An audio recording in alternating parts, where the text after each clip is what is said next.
यार हमने कभी सोचा है कि यार उस रब्बुल आलमीन की हम कितनी नाफरमानी करते हैं, कितना उसकी जो है उसके अहकामों को तोड़ते हैं, लेकिन कभी उसने बेवफाई नहीं की।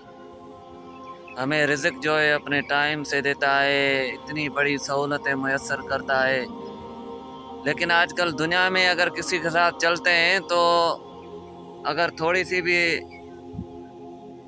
गलती हो जाती है तो वो नाराज़ हो जाता है। लेकिन वो रब्बुल आलमीन कितना गफूर रहीम है कि हम कितनी भी नाफरमानी उसकी करें, लेकिन जब हम उसके दरवाजे पर जाते हैं और एक आंसू बहाते हैं तो वो रब्बुल आलमीन हमसे राज़ी हो जाता है।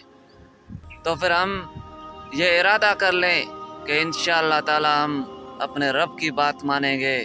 इन दुनिया वालों ने तो हमें कहीं का नहीं छोड़ा, हम सिर्फ रब के सामने झुकेंगे और रब की बात मानेंगे और रब के अहकामों और नबी पाक सल्लल्लाहु अलैहि वसल्लम के तरीक़ों पर ज़िंदगी गुजार कर दोनों जहानों में सुरखरू हो जाएंगे। वमा अलैना इल्लल बलागुल मुबीन।